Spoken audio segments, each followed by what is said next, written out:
अपने बायोलॉजी के अंदर अपन बात कर रहे थे जूलॉजी पार्ट, और जूलॉजी की जो यूनिट थी अपने फर्स्ट यूनिट, उसके 3 लेसन हो चुके थे, और अगला जो लेसन है लेसन 24, उसके बारे में आज अपन चर्चा करने वाले।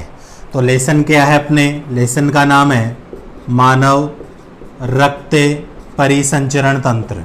लेसन क्या है स्टूडेंट्स, मानव रक्त परिसंचरण तंत्र। इसके बारे में आज अपन पढ़ने वाले हैं। तो देखिए, मैं हमेशा आपको एक बात कहता हूं कि कोई भी लेसन अगर शुरू करते हैं तो सबसे पहले अगर अपने को लेसन का मीनिंग पता है कि लेसन का मीनिंग अर्थ क्या होता है, तो लेसन को पढ़ना थोड़ा आसान हो जाता है। तो हमेशा ध्यान रखिए कि लेसन का मीनिंग अपने को आना चाहिए। ब्लड के बारे में दे रखा है, यानी कि अपन इस लेसन में किसके बारे में पढ़ने वाले हैं, एक तो ब्लड के बारे में, दूसरा परिसंचरण तंत्र के बारे में पढ़ने वाले हैं। तो ब्लड के बारे में नॉर्मल अपन सब जानते हैं, ब्लड क्या होता है, एक तरल संयोजी ऊतक होता है जो अपनी पूरी बॉडी में क्या होता है, प्रवाहित होता है। अब इस ब्लड के माध्यम से अपन कहते हैं अपने शरीर के जितने भी जो ऑर्गन्स या अंग वगैरह होते हैं उनको जो पोषक पदार्थ कह सकते हैं, या अपन कह सकते हैं जो ऑक्सीजन वगैरह होती है उनकी सप्लाई जो होती है वह इसी ब्लड के माध्यम से होती है। अब आता है परिसंचरण तंत्र। परिसंचरण का मतलब क्या होता है, संचरित होना, यानी कि अपनी बॉडी के अंदर अपन मान रहे हैं पोषक पदार्थ पूरे ऑर्गन्स को आवश्यकता होती है, तो वह पूरी बॉडी के अंदर जो संचरित होता है उसके लिए जो तंत्र कार्य करता है वह क्या कहलाता है, परिसंचरण तंत्र कहलाता है। तो अपने रक्त के माध्यम से जो शरीर में परिसंचरण होता है उसी के बारे में अपन इससे लेसन में पढ़ने वाले हैं। तो सबसे पहले तो अपन देखिए यही देखते हैं परिसंचरण तंत्र। सबसे पहले अपन किसके बारे में बात करेंगे स्टूडेंट्स, परिसंचरण तंत्र के बारे में बातचीत करने वाले। परिसंचरण तंत्र होता क्या है, तो देखिए स्टूडेंट्स अपन देखते हैं कि कई जीव ऐसे होते हैं, एक स्तरीय जीव कह सकते हैं या कई द्विस्तरीय जीव होते हैं जो क्या होते हैं कि वातावरण के सीधे संपर्क में बने रहते हैं। उनके शरीर की जो सेल्स होती है वह वातावरण के संपर्क में रहती है, जिससे वह वातावरण से जो आवश्यक पोषक पदार्थ वह गैसें वगैरह होती है जैसे ऑक्सीजन होती है उसको वह सीधे वातावरण से ग्रहण कर लेते हैं, और बॉडी के जो उत्सर्जी पदार्थ होते हैं उनको वातावरण में क्या कर देते हैं, त्याग कर देते हैं। लेकिन जो बहुस्तरीय जीव वगैरह होते हैं, बहुकोशिकीय अधिकतर जीव वगैरह होते हैं, उनके शरीर में ऐसा सिस्टम नहीं पाया जाता है। अपने को पता है कि शरीर में अंगों को जीवित रहने के लिए किसकी आवश्यकता होती है, ऑक्सीजन की आवश्यकता होती है, साथ में पोषक पदार्थों की आवश्यकता होती है। तो यह जो पोषक पदार्थ और ऑक्सीजन जो होती है वह शरीर में संचरित होकर प्रत्येक अंग के पास पहुंचती है।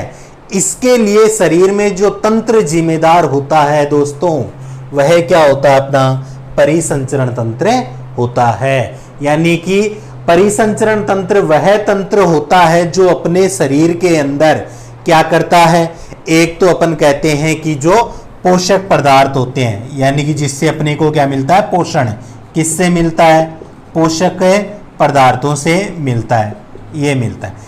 एक अपन कहते हैं जो अपनी प्राणवायु है, क्या है, ऑक्सीजन।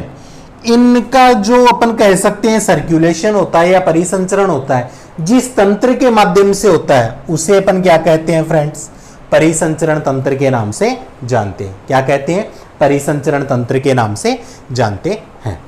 अब यह जो परिसंचरण तंत्र होता है ना, इसी का ही अपन मान सकते हैं कि एक कार्य, जैसे आपने कई बार एक एग्जाम्पल के तौर पर आपको बता रहा हूं कि अपन देखते हैं कि अपने कोई बीमारी वगैरह होती है तो डॉक्टर अपने को दवा लेने के लिए देता है, अपन दवा लेते हैं। अब दवा बॉडी के अंदर जाती है, अपने स्टोमच में जाती है, वहां जाकर वह घुलती है, और घुलने के पश्चात अपन कहते हैं कि वह अपने रक्त से मिलती है, रक्त के माध्यम से क्या होती है, ऑर्गन्स से पहुंचती है, और अपने को थोड़ी सी रिलीफ या रिलैक्स महसूस होता है। ये प्रक्रिया चलती है।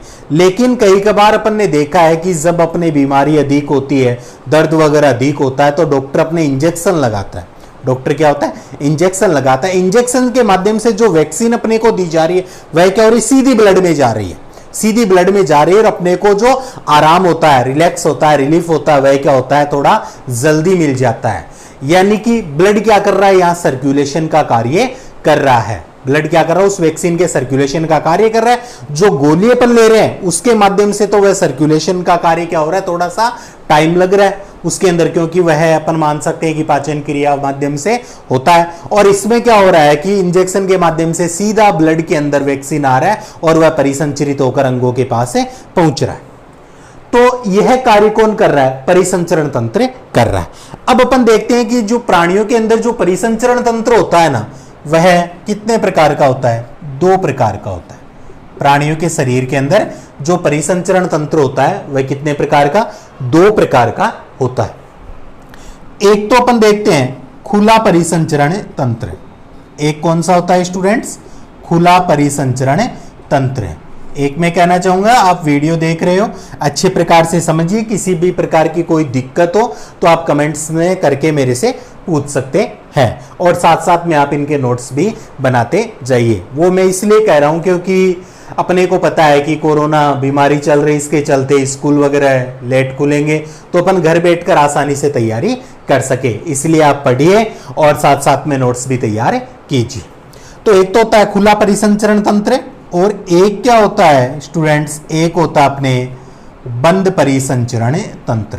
एक क्या होता है, बंद परिसंचरण तंत्र होता है। ये 2 प्रकार के परिसंचरण तंत्र अपने को इस लेसन में दे रखे, अपने को पढ़ना है।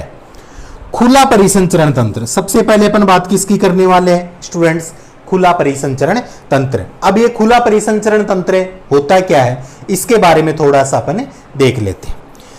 देखिए, खुला परिसंचरण तंत्र उन जीवों के शरीर में पाया जाता है जिन जीवों के शरीर में रक्त का सर्कुलेशन जो होता है, या अपन कह सकते हैं कि किसी भी पोषक पदार्थ का सर्कुलेशन जो होता है, उसके लिए धमनी, सीरा और केशिका इनकी आवश्यकता नहीं होती है। यानी कि जो ब्लड जो होता है वह धमनी, सीरा, केशिका, जो 3 प्रकार की रुधिर वाहिनियां होती है, इनके अंदर नहीं बहता है। अपन पढ़ते हैं कि ये क्या होती है, रुधिर वाहिकाएं। रुधिर वाहिकाएं क्या करती है, ब्लड सर्कुलेशन का कार्य करती है। अगर आपको पता हो तो एक तो होती है अपने धमनी, एक होती है अपने सीरा, और तीसरी कौन सी होती है स्टूडेंट्स, वह होती है अपनी केशिका। तो धमनी, सीरा और केशिका, ये 3 क्या होती है, अपने रुधिर वाहिकाएं पाई जाती है बॉडी के अंदर। धमनी के बारे में अगर पता है तो हमेशा इसके अंदर शुद्ध ब्लड जो होता है, प्योर ब्लड जो होता है, वह सप्लाई होता है। सीरा के अंदर अगर अपन माने तो अशुद्ध जो ब्लड होता है वह क्या होता है, इसके अंदर सप्लाई होता है। और जो केशिकाएं होती है, यह क्या होती है स्टूडेंट्स, पतली नलिकाएं होती है, और यह उन स्थानों पर ब्लड का सर्कुलेशन करती है जहां तक अपनी धमनी और जो सिराएं होती है वह पहुंचे नहीं पाती है, यानी कि महीन पतली नलिका इन्हें मानते हैं। अब यहां पर मैंने आपको बताया कि धमनी जो होती है शुद्ध ब्लड का कार्य करती है, इसमें शुद्ध ब्लड प्रवाहित होता है, और सिरा में हमेशा अशुद्ध ब्लड होता है। तो आपका पहले भी पढ़ा हुआ है और मैं दोबारा यहां पर रिपीट करना चाहूंगा कि अपने को पता है कि जब ब्लड के द्वारा रुधिर शुद्धिकरण यानी कि पंपिंग की जो क्रिया होती है, उस समय अपने अंगों से जो अशुद्ध ब्लड को लेकर जाती है वह सीरा होती है, और वहां से प्योर होने के पश्चात जो शुद्ध ब्लड को लाया जाता है वह धमनी होती है। लेकिन इसके अंदर एक अपवाद कार्य करता है। कौन सा अपवाद? एक तो फुफ्फुसीय धमनी और एक फुफ्फुसीय सीरा। कौन सी स्टूडेंट्स? एक तो फुफ्फुसीय धमनी और एक होती है फुफ्फुसीय सीरा। ये दोनों यहां पर अपवाद का कार्य करती है, क्योंकि मैं बता रहा हूं धमनी में हमेशा शुद्ध ब्लड बहता है। लेकिन अगर आपको थोड़ा बहुत याद आ रहा है तो यहां पर मैं एक छोटा सा एक डायग्राम के रूप में आपको बताने वाला हूं कि मान लीजिए ये अपना हार्ट है। ये क्या है? हार्ट। ये है अपन ने इसके ये 4 पार्ट, ये 2 आलिंद और ये 2 नीले। अपने को पता है कि इनके अंदर अपने यह ऑर्गन्स अपन ने मान लिया, ऑर्गन से क्या आ रहा है? इनके अंदर अशुद्ध ब्लड आ रहा है। किस में आ रहा है? अपने आलिंद के अंदर अशुद्ध ब्लड आ रहा है। आलिंद के अंदर क्या आ रहा है? अशुद्ध ब्लड आ रहा है। कौन से आलिंद में आ रहा है? ये दायां आलिंद है। दायां आलिंद में क्या आ रहा है? अशुद्ध ब्लड आ रहा है। अब यह भर जाने के पश्चात यह किस में आएगा, निलय में आएगा। अब निलय से यह जो अशुद्ध ब्लड होता है इसको कहाँ ले जाया जाता है, इसको यहां से लेकर जाया जाता है अपने जो फेफड़े होते हैं, एक रफली डायग्राम के तौर पर ही बता रहा हूं, इनको यहां पर कहाँ ले जाया जाता है, अपने फेफड़ों में ले जाया जाता है। अब इस फेफड़ों में जो ले जाया जाता है इस अशुद्ध ब्लड को, ये ले जाने का जो कार्य करती है वह कौन सी होती है, आपके फुफ्फुसीय धमनी होती है। तो यह क्या है, धमनी का एक अपवाद है। अपन ने क्या पढ़ा था, धमनी में शुद्ध ब्लड बहता है, लेकिन यहाँ पर फुफ्फुसीय धमनी में देखो अशुद्ध ब्लड लेकर जा रही है। कहाँ लेकर जा रही है, फेफड़ों में लेकर जा रही है। फेफड़ों में जो कुप्पिकाएं हैं वहां पर अपन देखेंगे गैसीय विनिमय की क्रिया आदान प्रदान, यानी कि जो CO2 जाती है वह कुप्पिकाओं के द्वारा ग्रहण कर ली जाएगी और कुप्पिकाओं में जो O2 होती है वह यहाँ पर इनको दे दी जाती है। फिर अपन देखते हैं फेफड़ों से शुद्ध होकर जो ब्लड आता है वह यहाँ पर किस में आएगा, बाएं आलिंद में आता है। यह कौन सा आलिंद हो गया स्टूडेंट्स, बायां आलिंद हो जाता है। इसके अंदर यह क्या आएगा, ब्लड आएगा। कैसा आएगा, शुद्ध। अब इसको लाने वाली कौन है यहाँ पर, यह फुफ्फुसीय सीरा होती है। मैंने आपको क्या बताया था, सीरा में अशुद्ध बहता है, लेकिन ये यहाँ पर क्या बन जाता है, एक अपवाद बन जाता है। इसलिए अपने को ये दो अपवाद जरूर ध्यान रखना है। धमनी में शुद्ध ब्लड बहता है लेकिन अपवाद फुफ्फुसीय धमनी, सीरा के अंदर अशुद्ध ब्लड बहता है लेकिन अपवाद फुफ्फुसीय सीरा होती है। तो ये अपने को ध्यान रखना है। तो बॉडी के अंदर धमनी, सीरा और केशिका क्या करती है, परिसंचरण का कार्य करती है। तो यहां पर यही मैं बताने जा रहा हूं कि खुला परिसंचरण तंत्र जिन जीवों के शरीर में पाया जाता है उनके अंदर जो परिसंचरण होता है वह अपन मान सकते हैं कि धमनी, सीरा और केशिका के अंदर नहीं होता है। उनकी बॉडी के अंदर अपन क्या कहते हैं कि एक गुहा पाई जाती है। जैसे मैं बांध रहा हूं कि ये बीचों बीच मैंने गुहा बना दी और यह चारों ओर इसके अंदर क्या पाए जा रहे हैं, ऑर्गन्स पाए जा रहे हैं। ये किसी जीव का शरीर है और इसके चारों तरफ ये क्या है, ऑर्गन्स है। और बीचों बीच ये जो खाली जगह आपको दिख रही है यह क्या है, एक गुहा पाई जाती है। इसी के अंदर अपन मान सकते हैं कि ब्लड वगैरह क्या होता है, भरा हुआ रहता है। और यहां से सीधे ये ऑर्गन्स क्या होते हैं, इसके संपर्क में बने हुए रहते हैं। यही से यह क्या होता है, ब्लड सर्कुलेशन की क्रिया होती है। और खुला परिसंचरण तंत्र जो स्टूडेंट्स अगर अपन देखें तो किसकी विशेषता मानी जाती है, एक तो अपन कहते हैं जो मोलस्का संघ आता है, मोलस्का संघ में कीट वगैरह, कीट वर्ग आते हैं, उनकी विशेषता मानी जाती है। यानी कीटों के अंदर जो पाया जाता है वह खुला परिसंचरण तंत्र ही पाया जाता है। मोलस्का संघ व कीटों की अगर अपन बात करें तो खुला परिसंचरण तंत्र इनके अंदर पाया जाता है। अब दूसरा जो अपन बात करने वाले हैं, यहाँ पर दूसरी जो बात करने वाले हैं वह अपन बात करेंगे बंद परिसंचरण तंत्र के बारे में। दूसरी किसके बारे में बात करेंगे स्टूडेंट्स, बंद परिसंचरण तंत्र के बारे में। अब बंद परिसंचरण तंत्र जो होता है उसमें ध्यान रखना कि ब्लड जो होता है वह धमनी, सीरा और केशिका, इन तीनों के माध्यम से क्या होता है, अपने टोटल जो बॉडी होती है, संपूर्ण बॉडी जो होती है उसके अंदर सर्कुलेट होता है। यानी कि जो ब्लड होगा धमनी, सीरा व केशिकाओं के अंदर ही बहेगा, उसी के माध्यम से परिसंचरित होगा। उसे अपन क्या कहते हैं, बंद परिसंचरण तंत्र कहते हैं। और अपन मान सकते हैं इसका मुख्य एग्जाम्पल क्या है, अपन स्वयं है। इसका मुख्य एग्जाम्पल क्या है, अपन मान सकते हैं जो मनुष्य है। मनुष्य के अंदर क्या पाया जाता है, बंद परिसंचरण तंत्र पाया जाता है। मनुष्य के अलावा खरगोश या अन्य जीव जंतु वगैरह होते हैं उनके अंदर भी अपन कहते हैं बंद परिसंचरण तंत्र पाया जाता है। तो स्टूडेंट्स ये तो एक छोटा सा टॉपिक था आपको लेसन का मीनिंग बताने के लिए कि परिसंचरण तंत्र क्या है। तो परिसंचरण तंत्र बॉडी में पाया जाने वाला वह तंत्र जिसके माध्यम से जो रक्त होता है पूरे शरीर में परिसंचरित होता है, अंगों के पास पहुंचता है, वह तंत्र परिसंचरण तंत्र कहलाता है। जीवों में दो प्रकार का परिसंचरण तंत्र, खुला परिसंचरण तंत्र, बंद परिसंचरण तंत्र। खुला परिसंचरण तंत्र वह होता है दोस्तों जिसके अंदर जो रक्त होता है वह धमनी, सीरा और केशिका के अंदर नहीं बहता है। इन जीवों के शरीर के मध्य में एक रिक्त स्थान या गुहा पाई जाती है जिसके अंदर क्या भरा होता है, ब्लड बहता है। जिसके अंदर ब्लड भरा हुआ रहता है और वहीं से वह सीधे अंगों के संपर्क में आता है। एग्जाम्पल मोलस्कास अंग और कीट वर्ग आपको बताया।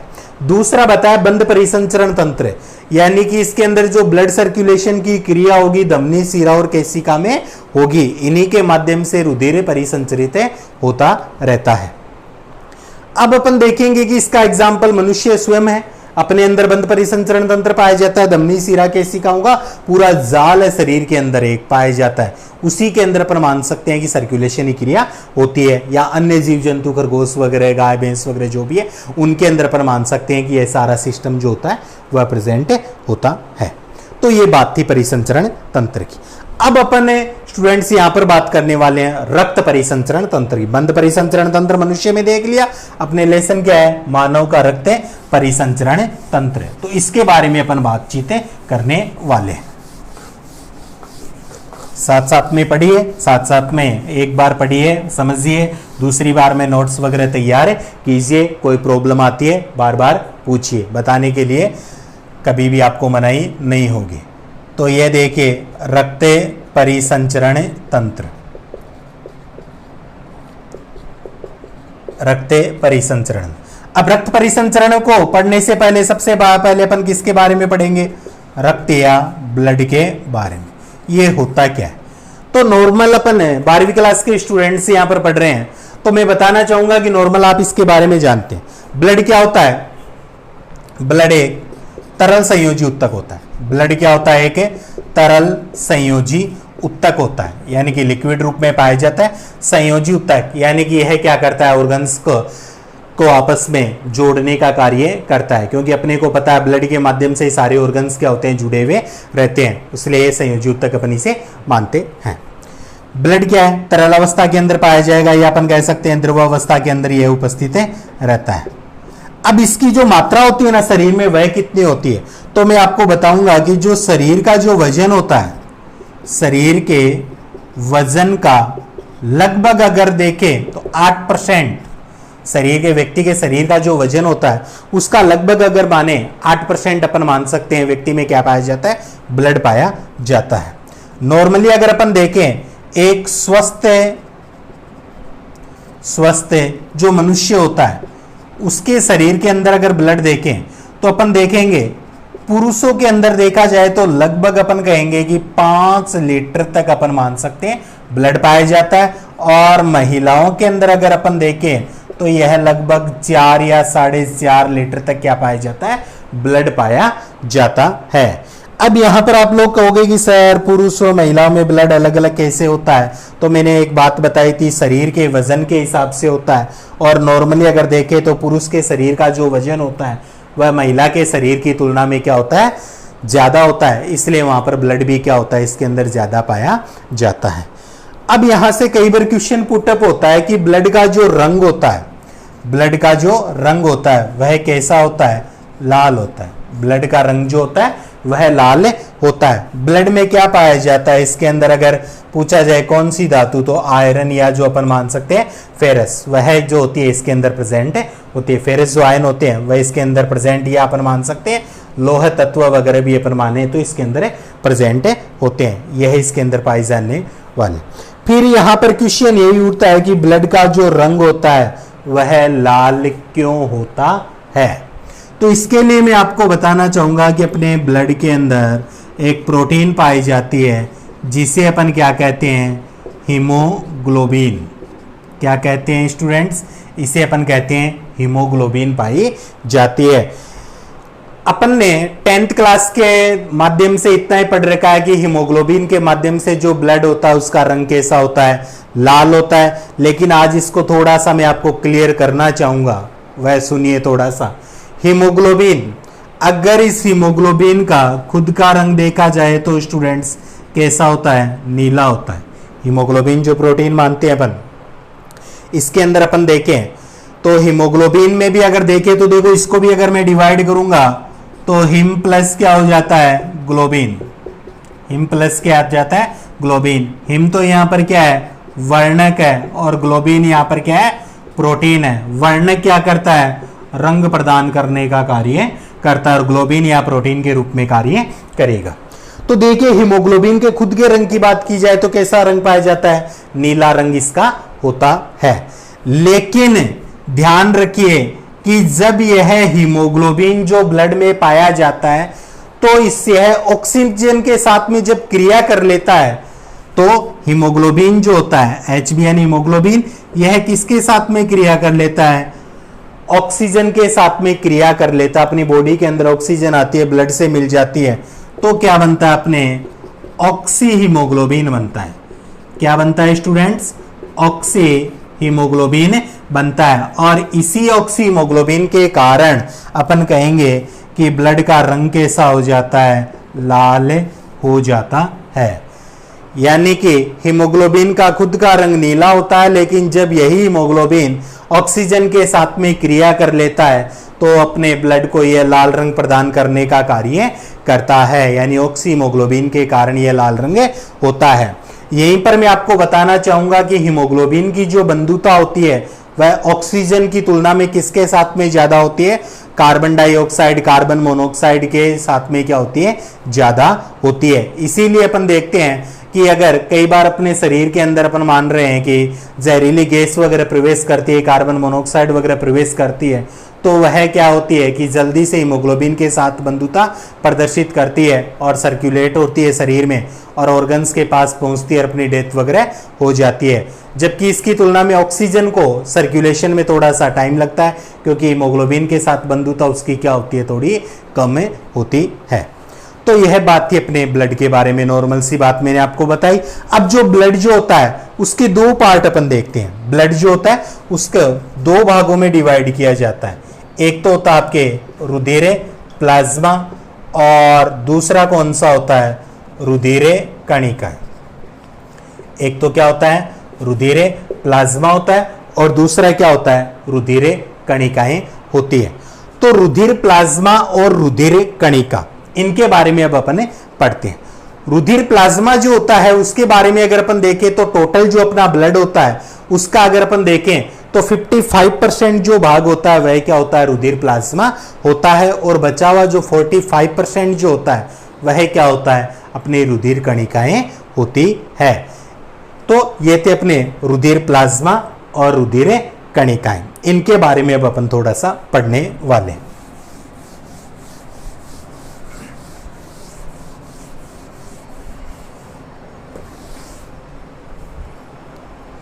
तो जो रुधिर या रक्त जो है दो टाइप बताया आपको, एक तो कौन सा, रुधिर प्लाज्मा, और दूसरा कौन सा बताया आपको, रुधिर कणिकाएं। दूसरा कौन सा स्टूडेंट्स, रुधिर कणिकाएं। रुधिर प्लाज्मा में कह रहा हूं कि टोटल जो ब्लड होता है उसका कितना परसेंट होता है, 55% अपन मानते हैं रुधिर प्लाज्मा होता है। जबकि जो रुधिर कणिकाएं होती है वह टोटल जो ब्लड होता है उसका 45% मानी जाती। रुधिर प्लाज्मा जो होता है वह ब्लड का तो 55% होता है, लेकिन रुधिर प्लाज्मा का अगर अपन देखें तो लगभग 90% इसमें क्या पाया जाता है, जल पाया जाता है। 90% क्या पाया जाता है, जल पाया जाता है। बाकी जो 10% अगर अपन इसमें देखें तो ऑर्गेनिक, या अपन मान सकते हैं कि जो इनऑर्गेनिक जो मटेरियल्स पदार्थ वगैरह होते हैं, प्रोटीन वगैरह जो होती है वह इसके अंदर अपन मान सकते हैं उपस्थित मानी जाती है। तो यह तो होता है रुधिर प्लाज्मा। रुधिर प्लाज्मा के बाद में अगर रुधिर कणिकाओं की बेसिक जानकारी अगर अपन देखें तो टोटल जो ब्लड होता है उसके 45% अपन मानते हैं कि रुधिर कणिकाएं पाई जाती है। रुधिर कणिकाएं अगर मुख्य रूप से देखी जाए तो कितने टाइप की होती है, 3 टाइप्स की अपन मानते हैं रुधिर कणिकाएं होती है। एक होती है अपनी आरबीसी होती है, एक अपन देखते हैं अपनी डब्ल्यूबीसी होती है, और एक अगर अपन देखें तो क्या होती है, अपनी प्लेटलेट्स होती है। ये 3 टाइप्स अपन देखते हैं कि रुधिर कणिकाओं की बॉडी के अंदर उपस्थित होते हैं। इनके बारे में अपन चर्चा करते हैं। तो देखिए ये थे 2 टाइप, रुधिर प्लाज्मा, रुधिर कणिकाएं। रुधिर प्लाज्मा 55%, ये 45% पाया जाता है। अब इनके बारे में डिटेल से अपन देखेंगे अगले वीडियो में। तो आज के लिए इतना ही। इसमें अगर किसी प्रकार की कोई प्रॉब्लम्स होती है आप मेरे से बेझिझक पूछ सकते हो। और साथ में स्टूडेंट्स इतना ही कहूँगा कि लॉकडाउन की स्थिति चल रही है, स्कूलों का भी पता नहीं है कब खुलेगी, इसलिए थोड़ा सा सीरियस लेते हुए अपने को इनको पढ़ना है और साथ साथ में नोट्स भी तैयार करने हैं। तो वीडियो देखने के लिए आप सभी का धन्यवाद।